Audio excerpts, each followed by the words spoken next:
दोस्तों नमस्कार। दो कदम आप चलो, दो कदम हम चलें, यही इस कोरोना काल में सबसे बड़ा मंत्र है। यानी कि दो कदम अगर सरकारें आगे बढ़ेंगी तो दो कदम जनता आगे बढ़ेगी। इस मंत्र को लेकर हमने संपूर्ण उत्तराखंड के वासियों को बोला था कि इस महामारी काल में डरने की आवश्यकता नहीं है। एक दिन ऐसा आएगा कि ये धीरे धीरे ख़त्म की ओर जाएगा। भूटीबी ने पहले भी दावा किया था कि 23 मई के बाद कोरोना अपनी रफ्तार को कम करेगा और जितने भी पॉजिटिव मरीज हैं उनकी संख्या कम आने लग जाएगी। आज वस्तुतः जो हमने कहा था वो कम होने लगी। आखिर गलती कहाँ हुई सरकार? गलती कहाँ हुई सरकार में, जब आज भूटीबी जनता के बीच में गया और हमने जनता से पूछा कि सरकारों के माध्यम से आपको क्या क्या सुविधाएं मिली, आपको राशन पानी मिला या नहीं मिला। उन गरीब, बेबस, बेसहारा, मजदूर जनता के बीच में जब भूटीबी गया तो हमने जितने भी 5-7 लोगों से जितने भी पूछा, हमने उनसे पूछा तो उन्होंने, प्रत्येक व्यक्ति ने ये कहा कि हमें सरकार की तरफ से कोई सुविधा नहीं मिली, कोई राशन नहीं मिला, कोई पानी नहीं मिला।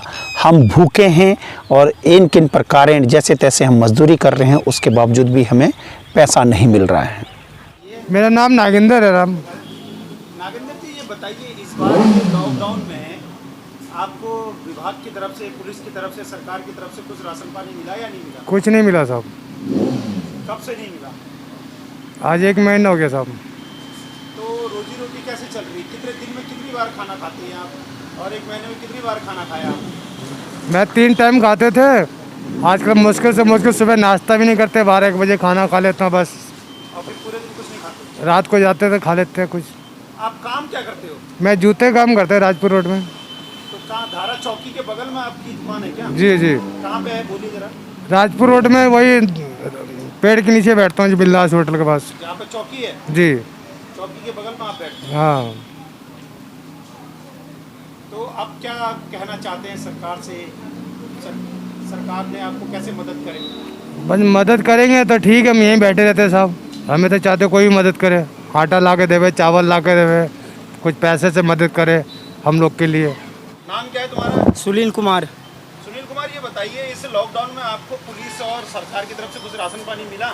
सर पहले तो कुछ मिलते थे पहले लॉकडाउन में, इस समय तो कुछ नहीं मिल रहा है। पहले तो चौकी थाने में भी खाना पीना मिल जाता था, इस समय तो कोई नहीं। इस समय बस इस पूरे 1 महीने में जो लॉकडाउन चला कुछ भी नहीं मिला? बस इस समय हमें कुछ मिलती नहीं। दिहाड़ी मजदूरी करते हैं, काम धंधा हो नहीं रहा है, खाली घूम रहे हैं, भर दिन ऐसे ही टहलते हैं। तो खाना कब से नहीं खाया है? खाना तो बस सब ऐसे ही है, कहीं मिल जाते हैं, कहीं खा लेते हैं, गुरुद्वारे मंदिर में चले जाते हैं, और क्या करें, पैसे कमाते नहीं, काम धंधा होता नहीं है, क्या करना है। तो क्या कहेगी आप सरकार से कि गरीबों की तरफ भी देखें, ये जो इन्होंने योजना चलाई थी, ये हौसला, तो उस हौसले का क्या कहेंगे आप सरकार से? क्या कहेंगे, सबकी मदद करना चाहिए गरीबों भाइयों को, और क्या कहना चाहिए। काम धंधा खुलेगा तभी तो कोई काम धंधा आदमी करेगा। नाम क्या है आपका? मेरा नाम राजू है सर। राजू, क्या काम करते हैं आप? मैं सर सफाई कर्मचारी हूँ। इस बार लॉकडाउन में कुछ राशन पानी मिला नहीं मिला? सरकार हमें की तो तरफ? सर ये एक बूंद भी नहीं मिला, एक रत्ती भी नहीं। तो सरकार तो बहुत बड़ी योजना कर रही है, उत्तराखंड पुलिस के कुछ भी नहीं। हमने राशन बहुत दिया। कुछ भी नहीं मिला हमें तो, आज तक कुछ नहीं मिला है। 2 साल हो जाएंगे। पिछले लॉकडाउन में मिला ना, इस लॉकडाउन में मिला। तो खर्चा कैसे चल रहा? खाना खर्चा कैसे चल रहा? खर्चा पर्चा बस बाबूजी क्या करे, 1 टाइम खा लेते हैं, 2 टाइम की छुट्टी है। अब काम कर रहे हैं तो पैसा भी नहीं मिल रहा है, क्या कर सकते हैं। कहीं मिला इस बीच? हाँ, अभी तो थोड़ा बहुत कर ही रहे हैं, मगर पैसा तो मिल नहीं रहा ना। खाना पीना कैसे चल रहा है? खाना पीना बस ऐसी है सर जी, पैसा कौड़ी है नहीं घर में। राशन पानी बस कभी मिल गया, कभी नहीं मिलता। हम तो दिहाड़ी मजदूरी वाले आदमी हैं, कुछ मदद तो अभी तक कुछ मिली नहीं। क्या कहना चाहते हो? बस सरकार से ये कहना चाहते हैं कि भाई थोड़ा गरीबों पे भी ध्यान दो। जो राशन पानी के लिए कहा तो अभी तक तो कुछ मिला नहीं हमको, ना पैसा ना कौड़ी के जी हम मदद करेंगे, पैसे भी देंगे, कुछ भी नहीं आ रहा। क्या मांग करते हो कि सरकार को हर परिवार को 5,000 रुपये देना चाहिए? और देना चाहिए, जब इन्होंने बोला था ये तो इनका फर्ज बनता है जी। बैलून बेचते हैं। क्या नाम है तुम्हारा? अर्श। अर्श, बैलून दिखाना जरा अपना। कितने का बेचते हो अर्श बैलून? 10 रुपये का। 10 रुपये का। तो लॉकडाउन में कहीं से कोई राशन पानी मिला परिवार को? किसी ने नहीं बांटा, है? किसी ने नहीं बांटा। सरकार की तरफ से, पुलिस की तरफ से कुछ मिला? ना बोलो, ये मुंह क्यों हिला रहे हो? नहीं मिला। नहीं मिला? तो परिवार में कितने भाई बहन हैं? 2 बहनें 2 भाई। तो खाना कैसे खाते हो? एक टाइम खाते हो खाना? जितने पैसे लेके जा रहे हो उतने पैसे को मम्मी रोज राशन खरीद लेती है। और सरकार की तरफ से कुछ नहीं मिला? कभी भी नहीं। अम्मा जी अपना नाम बताइए। अपना नाम, मेरा नाम मूसा है। ये बताइए, सरकार की तरफ से इस लॉकडाउन में जब ये पूरा मार्केट बंद था, कुछ राशन पानी मिला? नहीं, मुझे नहीं मिला। पुलिस वालों ने कोई राशन पानी दिया? मैं उस टाइम तो मैं बीमार थी भैया। कुछ राशन पानी इस बार मिला? कोई घर में आके देखे क्या? ना ना ना, कुछ भी नहीं मिला? ना। तो कैसे चल रहा खाना पीना? खाना पीना बस जब खुला दुकान जब ले जावा। हाँ, 3 आदमी हैं हम, मियाँ बीबी, एक बड़ा लड़का है बस। और राशन पानी कहीं से कुछ नहीं मिला? कुछ नहीं। सच जमीन में और आखिर गलती कहाँ हुई सरकार में, हम आपसे ये कहना चाहते हैं कि क्या इसी प्रकार का हैलोजन का गुब्बारा बार बार फुलाया जाएगा कि सरकार ऐसा कर रही है, सरकार वैसा कर रही है? हमने जनता से पूछा, हम कोई मनगढ़ंत कहानियां नहीं कर रहे हैं। सरकार को बार बार भूटी भी निवेदन करते आया है कि आप ने जो भी हम भूटी भी ने आपको सुझाव दिए, उन सुझाव को सरकार ने वस्तुतः माना, लेकिन वो कितना इम्प्लीमेंट हुआ, ग्राउंड लेवल पे कितना इम्प्लीमेंट हुआ, जब इसकी खोज में हम गए तो हमें ढाक के 3 पात नजर आए, यानी कि शून्य नजर आए। जितने भी लोग सही हुए हैं 90% क्वारंटाइन अपने घरों में रहे और वो स्वतः ही सही हुए, जबकि सरकार की तरफ से ना प्रॉपर ऑक्सीजन मिली, ना प्रॉपर कोरोना किट मिल पाया, ना प्रॉपर भोजन की व्यवस्था हो पाई, ना ही गरीब मजदूरों को प्रॉपर अनाज मिल पाया। हमने एक निवेदन और किया सरकारों से कि आप 5-5 हज़ार रुपये प्रत्येक परिवार को दे दीजिए। अगर जब आप 5-5 हज़ार रुपये प्रत्येक परिवार को देंगे तो वो परिवार खर्च करेगा, यानी कि राज्य की इकोनॉमी बूस्ट होगी। अगर आप एक महीने भी 5-5 हज़ार रुपये देते हैं तो उनका लगभग 2-3 महीने, 4 महीने का राशन उनके अंदर भर जाएगा। तो एक तो वो मानसिक रूप से जो बेरोजगार है, जो उसके घर में अन्न नहीं है, खाने के लिए अन्न नहीं है, मानसिक रूप से उसके अंदर एक उत्पीड़न हो रहा है, और दूसरा जो कोरोना महामारी से छुटकारा पाना चाह रहा, उससे भी उसको निजात मिल जाएगा। जब किसी भी राज्य की सरकार इन विषय वस्तुओं पर ध्यान देकर काम करती है तो निश्चित रूप से उस राज्य को समृद्ध और खुशहाल होने से कोई नहीं बचा सकता है। लेकिन दुर्भाग्य से इन सब चीज़ों पे ध्यान नहीं दिया जा रहा है।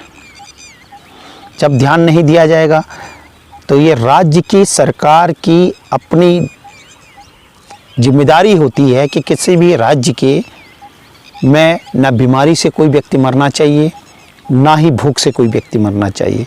यहाँ पे 2 ही कंडीशन अप्लाई हो रही है। कई लोग बीमारी से, कोरोना महामारी में मर गए हैं, कई लोग अनाथ हो चुके हैं। अब जो बेरोजगारी के कारण भूख है, उस भूख से भी मर रहे हैं। कोरोना काल में तो मरे ही मरे, भूख से, डर के मारे मरे, भूख से मरे, और अब 2 वक्त की 2 जून की रोटी नहीं है, उससे भी मरेंगे। तो संविधान में निहित है कि कोई भी व्यक्ति बीमारी से नहीं मरना चाहिए, कोई भी व्यक्ति भूख से नहीं मरना चाहिए। अगर वो मरता है तो उस डिस्ट्रिक्ट का एडमिनिस्ट्रेशन और उस राज्य की सरकार के ऊपर मुकदमा लगना चाहिए। तो इसकी जिम्मेदारी कौन लेगा? सरकार क्या इसकी जिम्मेदारी लेगी? क्या डिस्ट्रिक्ट प्रशासन उसकी जिम्मेदारी लेगा? 611 कलेक्टर हैं हिंदुस्तान में। हर कलेक्टर के पास एक फंड है। कई राज्यों में उस फंड का नाम स्टारवेशन फंड है, भुखमरी कोष। भूख का निदान झूठे वायदों में नहीं है, सिर्फ पूंजीवादियों के फायदों में नहीं है। भूख का निदान कर्णधारों से नहीं हुआ, गरीबी हटाओ जैसे नारों से नहीं हुआ। भूख का निदान प्रशासन का पहला कर्म है, भूख का निदान प्रशासन का पहला कर्म है। गरीबों की देखभाल सिंहासन का धर्म है। इस धर्म की पालना में जिस किसी से चूक हो, उनके साथ मुलजिमों के जैसा ही सलूक हो, उनके साथ मुलजिमों के जैसा ही। इस धर्म की पालना में जिस किसी से चूक हो, उनके साथ मुलजिमों के जैसा ही सलूक हो। भूख से कोई मरे ये हत्या के समान है, भूख से कोई मरे ये हत्या के समान है। हत्याओं के लिए मृत्युदंड का विधान है। कानूनी किताबों में सुधार होना चाहिए, कानूनी किताबों में सुधार होना चाहिए। मौत का किसी को जिम्मेदार होना चाहिए, मौत का किसी को जिम्मेदार हो। भूख से कोई मरे ये हत्या के समान है। हत्याओं के लिए मृत्युदंड का विधान है। कानूनी किताबों में सुधार होना चाहिए, मौत का किसी को जिम्मेदार होना चाहिए। भूखों के लिए नया कानून मांगता हूं मैं, भूखों के लिए नया कानून मांगता हूं मैं। समर्थन में जनता का जुनून मांगता हूं मैं। खुदकुशी या मौत का जब भुखमरी आधार हो, खुदकुशी या मौत का जब भुखमरी आधार हो, उस जिले का जिलाधीश सीधे जिम्मेदार हो, उस जिले का जिलाधीश सीधे जिम्मेदार, उस जिले का जिलाधीश सीधे जिम्मेदार, उस जिले का जिलाधीश सीधे जिम्मेदार हो। वहां का एमएलए एमपी भी गुनहगार है, क्योंकि ये रहनुमा चुना हुआ पहरेदार है। चाहे नेता अफसरों की लोभी आज क्रुद्ध हो, चाहे नेता अफसरों की लोभी आज क्रुद्ध हो, हत्या का मुकदमा इन्हीं तीनों के विरुद्ध हो, हत्या का मुकदमा इन्हीं तीनों के विरुद्ध, हत्या का मुकदमा इन्हीं तीनों के विरुद्ध हो। अब केवल कानून व्यवस्था को टोक सकता है, भुखमरी से मौत एक दिन में रोक सकता है। अब केवल कानून व्यवस्था को टोक सकता है, भुखमरी से मौत एक दिन में रोक सकता है। आज से ही संविधान में विधान कीजिए, एक दो कलेक्टरों को फांसी टांग दीजिए, एक दो कलेक्टरों। हमने जितने लोगों से पूछा तो किसी ने ये नहीं कहा कि हमें एक अन्न का दाना मिला। हमारा निवेदन सरकारों से यही है कि आज भी आप 5-5 हज़ार रुपये प्रत्येक परिवार को दे दीजिए, ताकि वो लोग कुछ अपने लिए, अपने बच्चों के लिए, और इस बेरोज़गारी के काल में, इस महामारी के काल में कुछ तो उनको राहत मिलेगी। और वो पैसा अगर सरकार देगी तो वो पैसा मार्केट में ही खर्च होगा और इकोनॉमी रिवाइव होगी। आप सभी लोगों से निवेदन है, अगर आपको हमारी बातें अच्छी लगती हैं, आपको हमारा एपिसोड अच्छा लगता है, हमारा भू टीवी चैनल अच्छा लगता है, तो हमें सब्सक्राइब कीजिए, हमें लाइक कीजिए और हमारे नोटिफिकेशन के बेल को भी बजा दीजिए, ताकि हम आपके लिए राज्य हित में, राज्य आत्मा की आवाज़ में आपको बार बार अच्छे से अच्छे एपिसोड दे सकें। इसलिए आपसे निवेदन है कि आप थोड़ा सा गंभीर हो जाइए अपने राज्य के प्रति, अपनी राज्य आत्मा की आवाज़ के प्रति। अगर आप गंभीर होते हैं तो ये राज्य, जिस राज्य का नागरिक अगर गंभीर सजग होता है तो उस राज्य को विकास करने से कोई नहीं रोक सकता है। सरकारों को कैसे चलाना है उस राज्य का सजग नागरिक के हाथ में होता है। सजग रहिए, सुरक्षित रहिए, और जब तक का कोरोना काल में ढील नहीं मिल जाती है तब तक अपने अपने घरों में रहिए और हमें सब्सक्राइब ज़रूर कीजिए। बहुत बहुत धन्यवाद। नमस्कार।